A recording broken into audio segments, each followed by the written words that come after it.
Yeah, because that's a good point. Because I was going to ask you that there are some amazing encounters that have been reported in the past, but don't get the mainstream publicity that a lot of reports get. Absolutely. And even in the Bible, like encounters like Jonah being swallowed by the whale. Yeah, yep. Well, do we really think that he was swallowed by an actual whale? Or was it something large that came up from the bottom of the ocean, he went into and they went back down and he was gone for a while, and definitely came up a changed man from that encounter. Yep. So, you know, is that possibly an early USO report? I do believe so. Yeah, yeah. It's perception of people back in those days on how they would have described something. Exactly. You only have the tools at your disposal, exactly like the cargo cult in the South Pacific during World War II.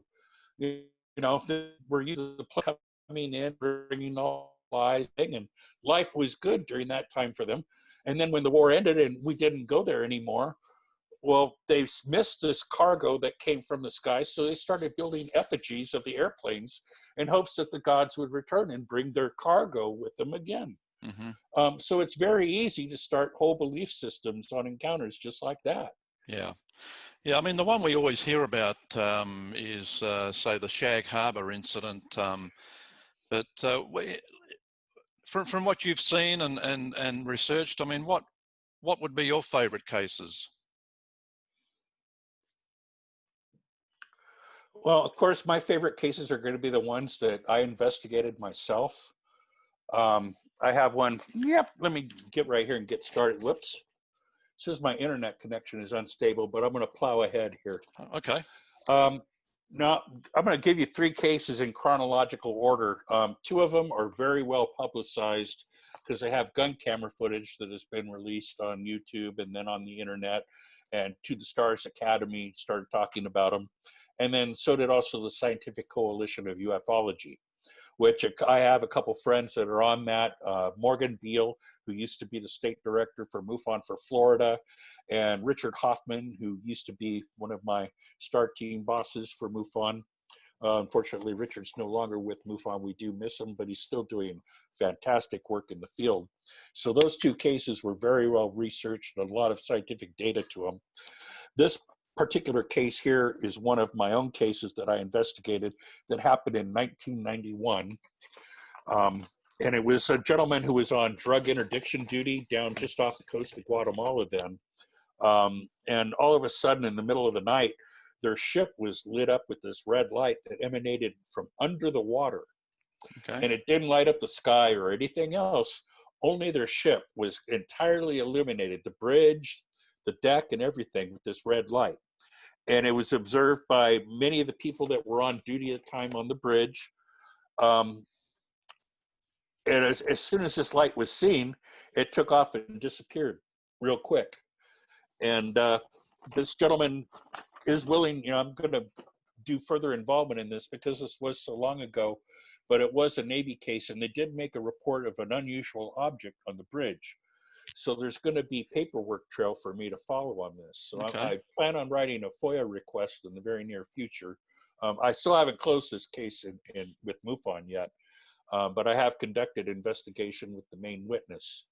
And I'm convinced that, you know, what he's saying is credible. Mm-hmm. He has a very good reputation on the ship. So I'm hoping he's hoping to get more of his crew members to speak with me as well. And I'm hoping to get them to talk about it, even though it's been 30 years almost. Yeah. You know, a lot of them are still alive and willing to go on record with this. So there's going to be more information on that particular case. Now, one of the ones that I wanted to talk to you about in particular was the Nimitz Encounter, which I think I mentioned earlier a little bit about it. And actually that encounter went on from, I think it was November 10th to the 14th of 2013, I think. I think so, yeah. Yeah. And but the main action happened on November 14th. But for 3 days before that, they've been observing these objects traveling at high rates of speed from high altitude to dropping down all of a sudden to sea level or below sea level, just off the coast of Catalina. Now, they were having planned exercises in that area, And since that would have obviously interfered with anything going on with their exercises, they sent out an explorer group to take a look and see what was going on. And again, when they approached and got towards the area where these craft were dropping from, they noticed that larger craft under the water. Now, let me pause for a moment here. I'm hitting the pause button. I've dealt with so many instances of misdirection and lies and deception from military branches when it comes to the truth about UFO cases that my suspicious hairs on the back of my neck, my hackles go up when they divulge information of any sort willingly. Right. I'm still not at the point where I can take truth from them and mark it as truth or the whole truth, or is there a reason they're letting this version of the truth out? I'm highly suspicious. And in this case, I think one of the reasons is because the more interesting aspect of this encounter is not mentioned, whereas a white tic-tac shaped object that you really only get to see a blur of in infrared video, zipping around along some grainy ocean water, that's compelling. Sure, they got gun camera footage of something from one of their planes chasing it, and it did exhibit, if you follow the readouts in the photo of the speed and altitudes and angles, it did exhibit extraordinary characteristics. But again, it could have exhibited more extraordinary characteristics, and there could have been better video, I feel. And we're following that story instead of any narrative about the larger object. What did it do after they approached? What happened during the exercises? Was that larger object involved?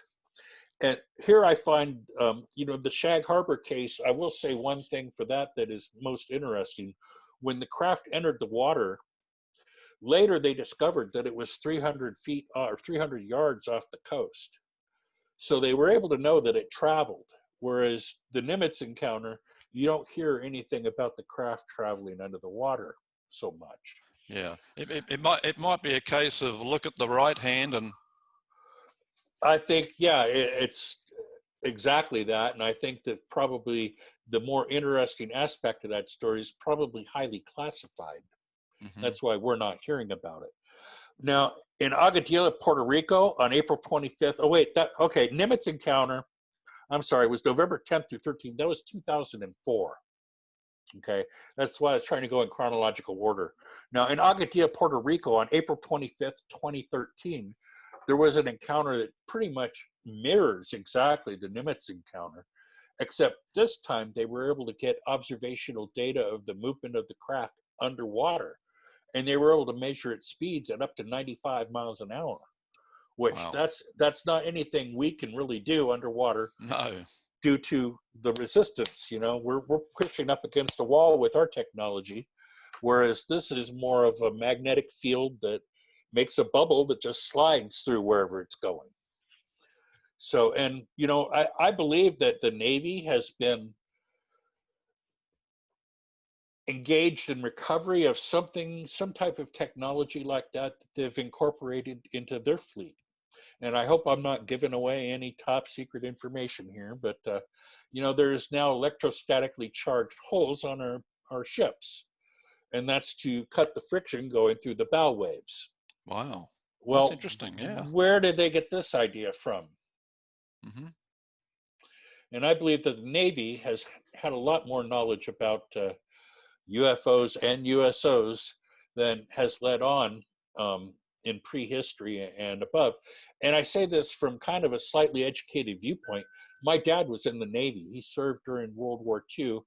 And I think possibly later he might have been part of OSI, which, as you know, devolved into the CIA. And I based this on the fact that after my dad passed, he worked for the phone company, Pacific Bell, for 40 years, for one thing, telecommunications, which was a highly specialized field. And his specialization there was crossbar. And he was responsible for the conversion from the old style crossbar units in the phone company to fiber optics. Yep. But one of the things I found after he passed was this little camera right here. I'm gonna hold up close so you can read it. Yep. You can find an exact copy of this in the CIA museum. This is what they used back then, made out of bakelite, very small. This was not available to the public. Yeah, my dad had one for some reason. And the reason I think that he might have known more about UFOs is, you know, he wasn't a very emotional type person, not one quick to anger or anything, very stable. But when the subject of UFOs came up when I was maybe 8 or 9 after watching something on TV, and of course, a child, you know, your favorite question is, but what if? Yeah. And, you know, that's an innocent question, which I think was met by an over response of my dad getting red in the face, veins bulging in his forehead and neck, and saying there's no such thing as UFOs. And in a rather loud voice, which I won't do on the air. But, you know, and as a child, I thought that response was, you know, a little bit strong, especially you know thing, which I tend to think, looking back now, that was more of his security conditioned response to that question to anyone. You know, Yeah. he's from that generation of World War II where, you know, loose lips sink ships. Exactly. And he held that motto very tightly up to his deathbed. I might also add that he was very upset by the Battle of Los Angeles, which he was witness to, lived right close to where it happened at the time. He lived in Monterey Park, which is kind of near East LA, and everything was very visible to residents there at the time. All of the Southern California basin there pretty much was witness to the gunfire and events going on. He never talked about that to me, and my mom later in life, when I started showing her the photos of that famous LA Times photo where the searchlights Yep. convene and you see a saucer shape, she admonished me not to talk to my dad about that because it was still more than he could handle. It was very emotional for him. Wow. Which, you know, I have to wonder why that response would be and why he never talked about any of these things Yeah. in his Yep. life, you know. Well, I think there's that connection. well, I guess he was just following protocol, I guess, in the end. That's what they did at the time, you know, Mm-hmm. and now there are witnesses coming forward to that event as well. In the documentary UFOs and Nukes, I believe, there's a witness who was a child at the time in Manhattan Beach and actually saw the craft go overhead and then into the bay. Wow. So I found that information kind of fascinating. Yep. Yep. There's also accounts that one of the craft might have gone and crashed into the San Bernardino Mountains near the Lake Arrowhead area or Blue Jay. And again, that's, you know, a large body of water where something could have gone in. And Okay. All right. Well, interesting. yeah, it is. Well, we're almost out of time, Jeff. But just on military and Navy personnel and Air Force personnel, does MUFON ever get any reports from people in those areas? But All the time. yep. And you can pass them on to the public. Yeah, in fact, they're in our CMS database, which is accessible to the public. Now, there are some gentlemen from military cases, which, you know, of course, they wish to remain anonymous because of their security oaths. They don't want to lose their pensions, things like that. And I totally honor that. I respect it and I understand it. That one case you mentioned at the beginning of the show of mine, the encounter at Edwards, is one such case which I found very fascinating. Security personnel from Edwards itself were on patrol when they saw a 30-foot diameter disc hovering over the rocket laboratory there. So I take their testimony as being, you know, pretty credible, especially when they suffered 2 hours of missing time, when all their communications equipment, electronics, everything was out, and they thought it was only a couple minutes. When radios came back on, the base personnel were fairly frantic looking for them, and they'd been missing for around 2 hours. Yeah, and So, and it's hard not to take the testimony of these guys and gals, especially in their position. Why else? I mean, why else would they put themselves out there? And well, absolutely, none of these people have anything to gain by the reports. You know, they're not asking for anything, and they're not really getting anything, except for in some instances where they do allow their names to be used. They, you know, get the respect of coming forward and telling the truth about what they encountered. Yep. But Yep. really, that's all they're asking for in most instances, is someone to listen and to take them seriously. Mm-hmm. And you got to value that, because Yeah. that's, very human. Okay.